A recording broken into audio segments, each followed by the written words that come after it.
Once upon a time, there was an old woman and an old man living in way up in the countryside near the mountain. They were very happy. He every day went up into the mountain, collected the twigs and the small branches for kindling to start the fire.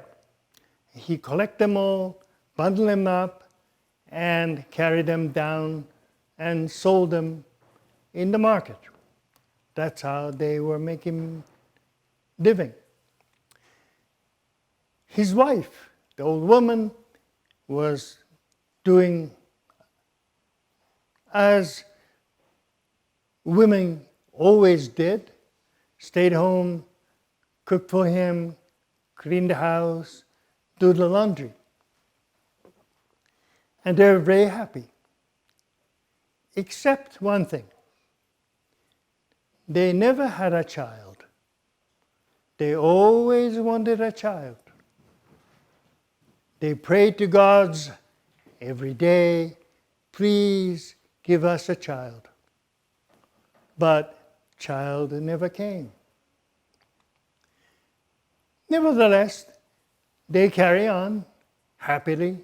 He went up into the mountain, collected twigs and branches for kindling, and she went down the river to do the laundry. One day, as usual, he went up into the mountain and he told his wife, keep well, I'll come back in the evening, make me a delicious dinner. I'm looking forward to some special dessert. Sure, take care of yourself, don't fall off the valley. So he went up into the mountain and she collected all the dirty laundry from the house, put it into a basket, went down to the river and started to do the laundry. You know, usually women do the laundry on a big stone, squishing, pulling, and squeezing, and sometimes she stood on top of those dirty laundry and in the water just stumped on the dirty laundry. And that's how she did the laundry. Now, as she was doing her work, squishing, squeezing, stomping on the laundry, she noticed up on the river something very unusual. She looked at it very carefully. It was round, and it was pink at some part, yellow at some part, and white at some part. They were round, coming down on the water as the river flowed. And it looked like a peach. Except, as it was coming down the river, it became bigger, bigger, and bigger. And when it came to pretty close to her, about 20 yards away, it was a big, huge peach. And she said, that's very strange. I have never seen such a big peach. I have to pick it up and take them home and make it into a special dessert. So, with some difficulty, with the help of some branch, she brought that big peach to the shore and put it into the basket And with some difficulty, because there are other laundry too, she carried the big peach into the house. And that will be their special dessert for this evening. Now, old man came back. Hello, I'm home. How was the day? Yes, it was a wonderful day. I had a wonderful time. I did a lot of work. And I made you a special dinner. And how was yours? Oh, I collected a lot of wonderful, very, very good-looking twigs. I think I can make a lot of money with those twigs. So that's how they started the dinner. And dinner was delicious. Old man appreciated it a lot. And she brought out one after the other different dishes. Now the dinner is finished. Time for dessert.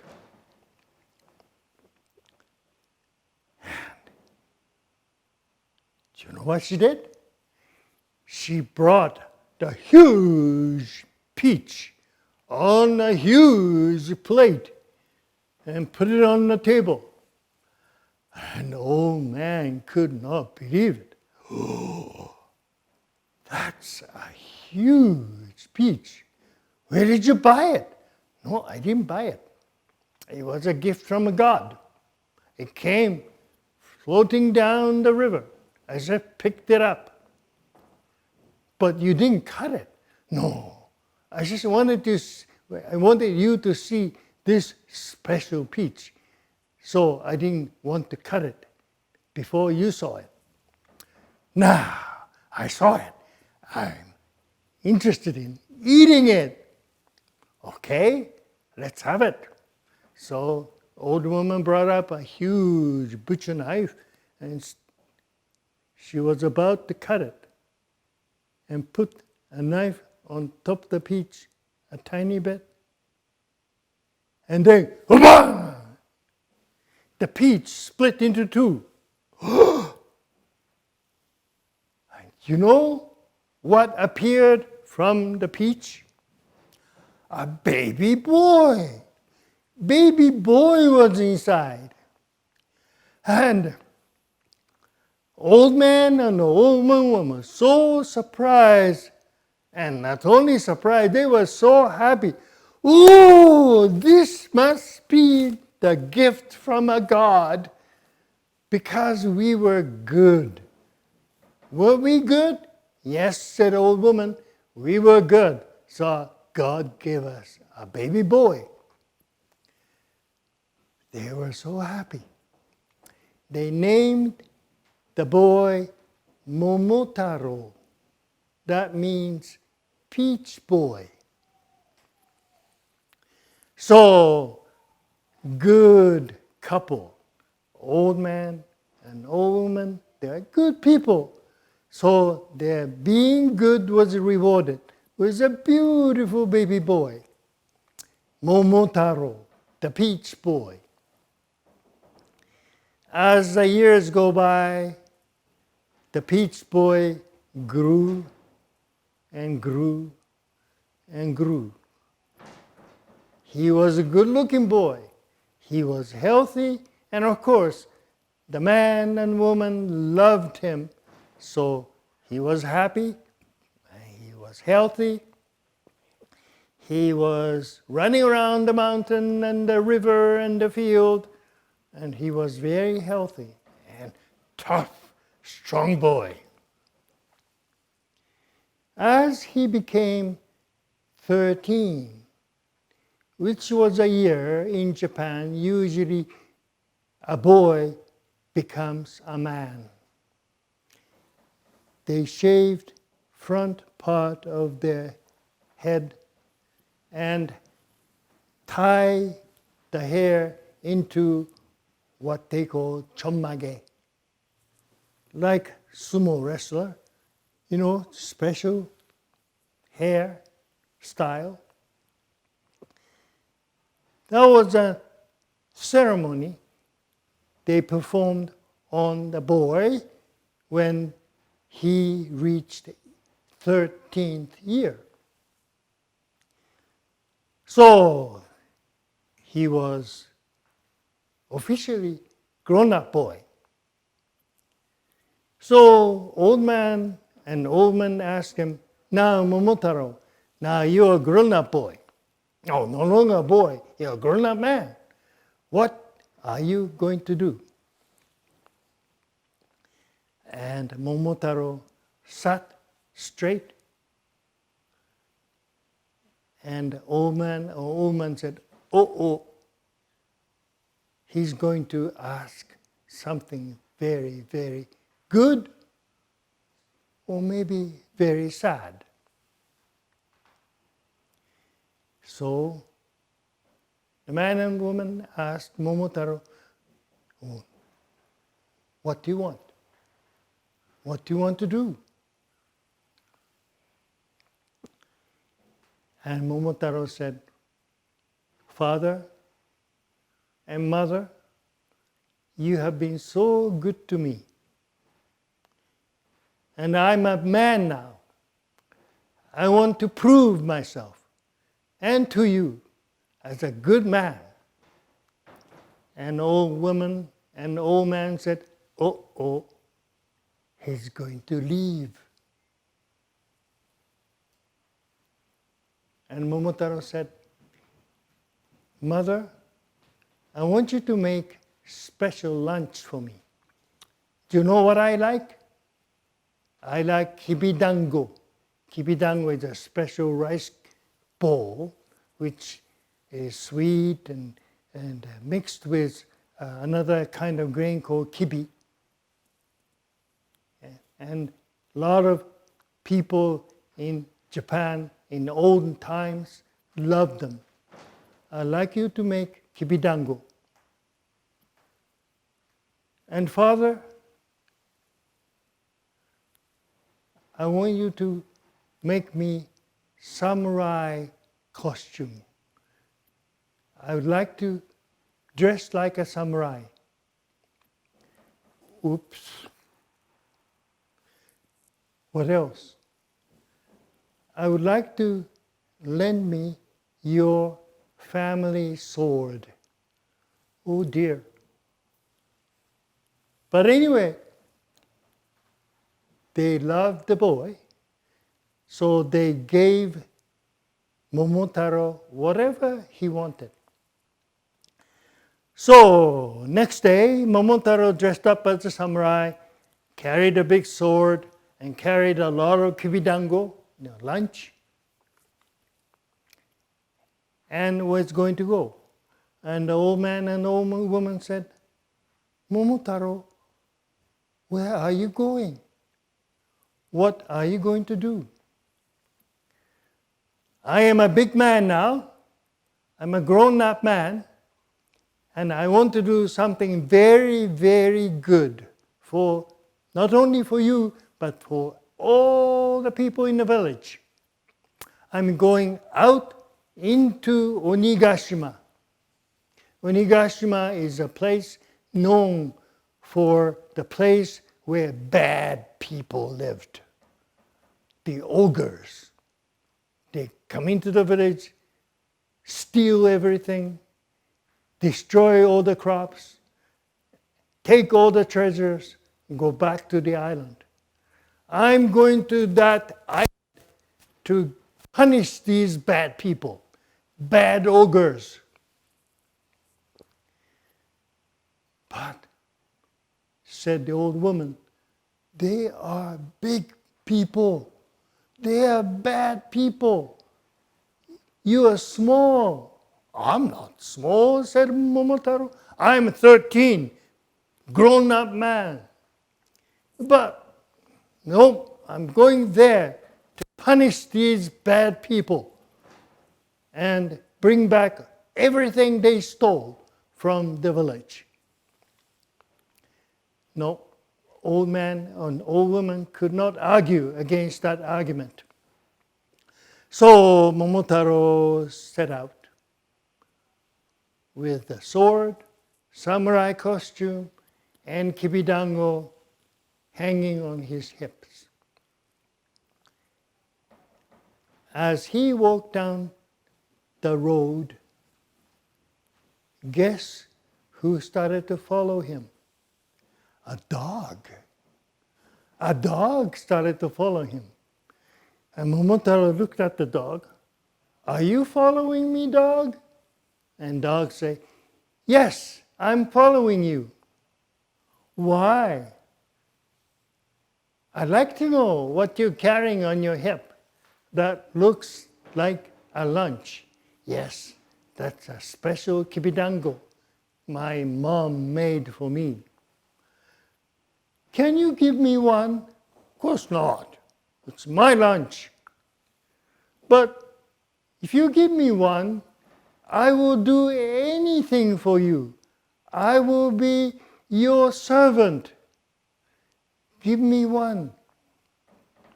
Oh, well, in that case, so he picked up a bag, pulled out one kibidango, gave it to the dog, and dog ate it right away. And dog said, oh, that was a good kibidango. So, now I'm your servant. What can I do for you? Okay, I'm going to that island, Onigashima, the island where bad people lived. Oh no, you're not going there. Yes, I am. I'm going there to punish these bad ogres. Okay, I promised I'll come with you and I'll help you. So the dog and the Momotaro started to walk down the river towards the island. And guess who started to follow them? A monkey. A monkey started to follow them. As the dog and the Momotaro walked down the river, monkey was following. And so dog turned around and said, hey, monkey, what are you doing? And monkey said, I'm following you. I noticed. Why? I noticed that your master is carrying something nice on his hips. Yes, he's carrying a kibidango. Oh, that looks and sounds delicious. Do you think I can have one? You have to ask my master. So the monkey asked, Momotaro, could you spare me one kibidango? And Momotaro said, of course not. I already gave one to this dog. I can be your servant. If you give me one, I will be your servant to do anything you order to me to do. Are you sure? Are you sure you can do whatever I tell you to do? Yes, I will. You know what I'm going to do? Nope. I'm going to that Onigashima, the island where bad ogres lived, and punish these bad ogres. Oh no, they're big and strong and bad. I don't care. I will punish them. Okay, that's a promise. If you give me one, I will be your servant and help you punish those bad ogres. That's how monkey got another kibidango. Monkey enjoyed it, and monkey became very loyal servant of Momotaro. So the monkeys and the dog and the Momotaro continue their journey towards Onigashima. And you know what? As they walked down the street towards the beach to catch a boat to go to Onigashima, guess who started to follow? Pheasant. Hey! Hey! All three of them looked at the bird. What is it doing? It looked like it's following us. So the monkey said, "Hey, the pheasant, what are you doing? Can't you see I'm following you?" "Why?" "I'm following you because I see very nice things on the hip of your master." "Oh, that's not good. Would you ask your master if I can have one of those little delicious kibidango?" "No, you ask him yourself." So Pheasant asked Momotaro, "Master, can I have one of your kibidango, and I will be your loyal servant forever. I will do whatever you tell me to do." "No. I already gave one to the dog, one to the cat, and if I give you another one, I have only one left for me. But please, sir, I will be your loyal servant." "Oh, well, you promise you're going to help me to punish those bad people?" "Yes, I will." That's how Pheasants got the kibidango, and only one left for Momotaro. Nevertheless, four of them, dog and the monkey and the pheasant and Momotaro, reached the beach, hired a boat, went to the castle where Bad Ogre lived. And there was a huge gate to the castle where Ogre lived. So when Momotaro went to the gate and banged on the gate and said, "Open up! We have come to punish you." And the bad ogres heard that. They looked at the miserable bunch of Momotaro, 13-year-old boy, and the dog, and the cat, and the pheasant. They laughed at them. "What can you do, you little miserable bunch? You know what we are capable of. I will never open the door for you." So Momotaro told the monkey, "Just go up the fence, go inside, open the gate." So monkey climbed up the fence, went to the other side, opened the gate. So the dog and the pheasant ran into the compound where bad ogres lived. And bad ogres came with all kinds of weapons, big steel bowl and crowbar and sword and all kinds of things. And then Momotaro said, "Dog, you know what to do.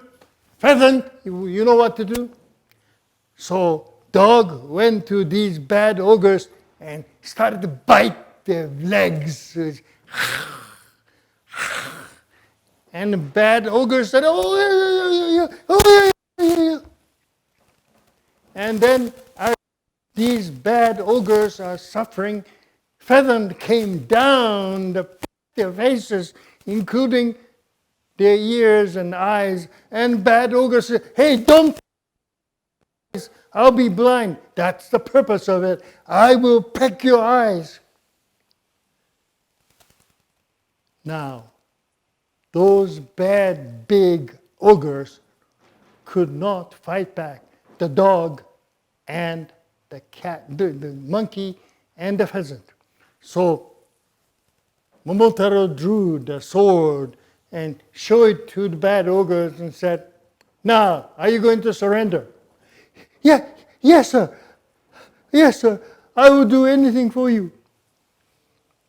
That's how Momotaro and the three animals conquered bad ogres. bad ogres surrendered. They promised to return all the treasures they stole from the village and worked very hard for the farmers to help recover their lost crops. That's the end of the story of Momotaro, the peach boy.